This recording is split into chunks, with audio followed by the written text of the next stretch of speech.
Assalamualaikum warahmatullahi wabarakatuh. Saya Nur Hayati, NIM 877550251 dari Universitas Terbuka UPBJJ UT Padang. Hari ini saya akan masuk ke dalam praktikum modul 3 KP3 mengenai sistem pencernaan pada manusia. Adapun sistem pencernaan manusia di sini dapat kita lihat terdapat beberapa bagiannya, yaitu mulut, kerongkongan, lambung, usus halus, usus besar, terakhir di anus. Nah, yang pertama kita masuk ke dalam sistem pencernaannya, yaitu mulut.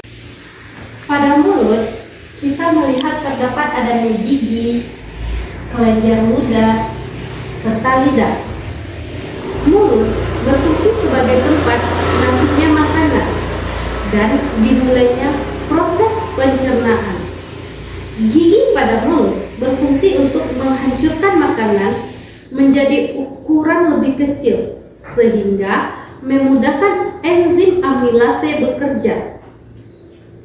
Nah, enzim amilase diproduksi oleh kelenjar ludah, yang mana di mulut juga terdapat adanya lidah yang berguna untuk mengaduk-aduk makanan sehingga bisa bercampur dengan enzim amilase. Sekian tentang mulut. Yang kedua, kita masuk ke dalam sistem pencernaan. Yang kedua adalah tenggorokan dan kerongkongan. Nah, baiklah, di sini kita melihat sistem pencernaan yang kedua, yaitu tenggorokan dan kerongkongan. Ini adalah gambar jelas antara tenggorokan dan kerongkongan, yang mana tenggorokan atau faring merupakan saluran pencernaan yang menghubungkan rongga mulut ke kerongkongan, yaitu esofagus. Makanan yang ditelan dari mulut kemudian masuk melalui tenggorokan dan diteruskan ke kerongkongan.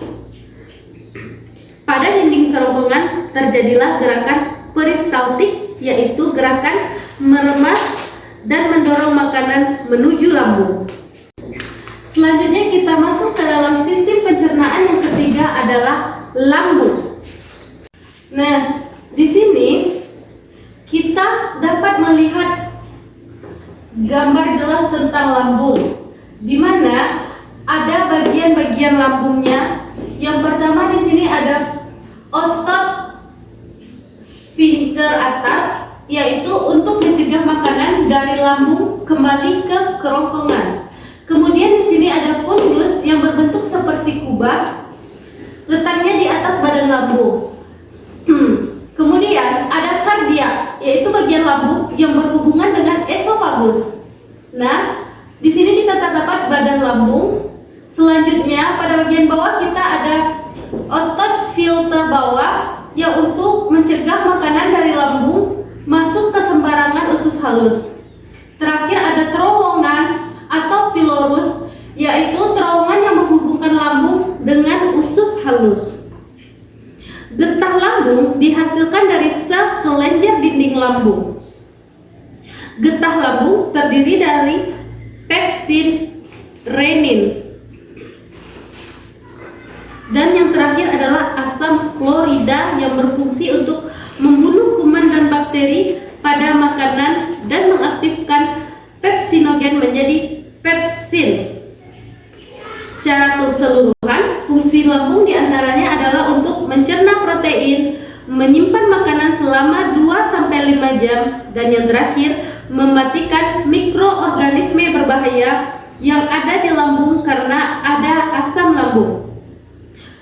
Lanjut kita ke sistem pencernaan yang keempat, ada pankreas, hati, dan empedu. Kita melihat gambar bagian-bagian dari pankreas, hati, dan kantong empedu.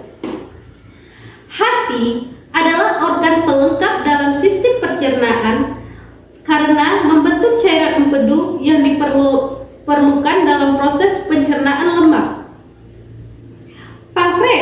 berfungsi untuk memproduksi enzim pencernaan untuk mencerna karbohidrat, protein, dan lemak di usus halus.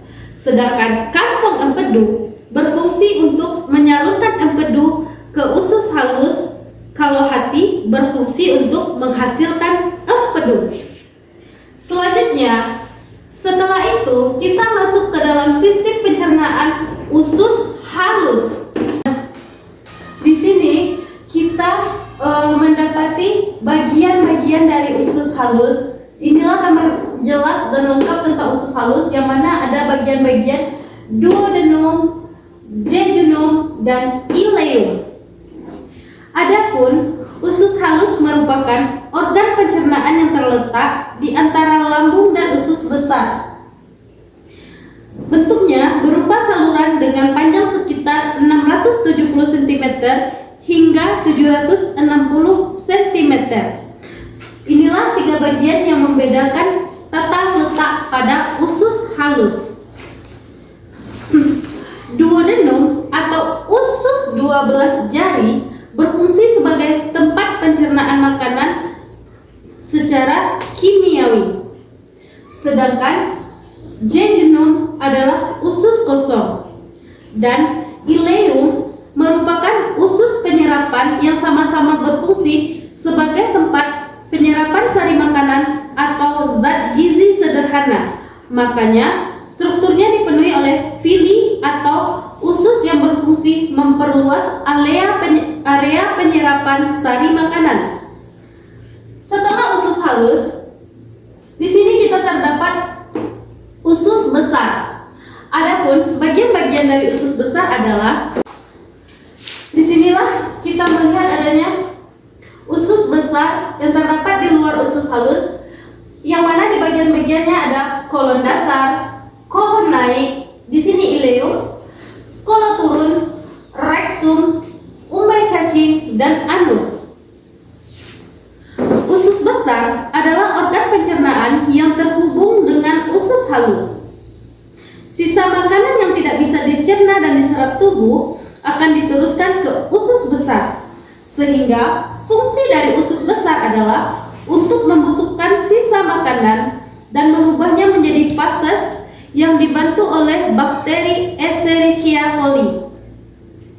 Adapun bagian-bagian dari usus besar, kolon sebagai tempat pemadatan fases atau penyerapan kembali air dari sisa makanan.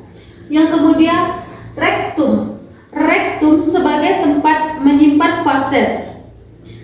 Dan umbai cacing pada usus besar, bagian yang berbentuk memanjang seperti cacing.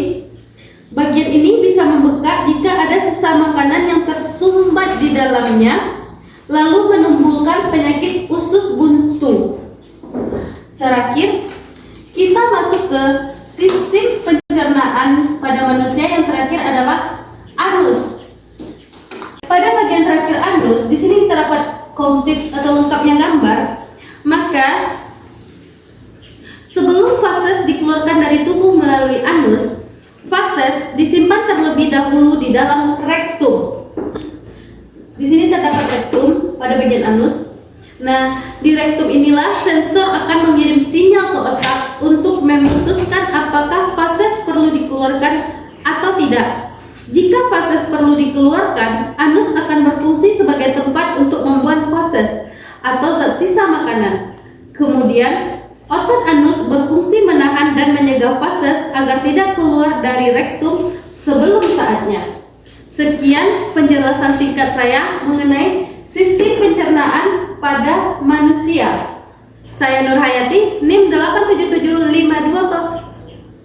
87752550251 dari UT Padang. Assalamualaikum warahmatullahi wabarakatuh.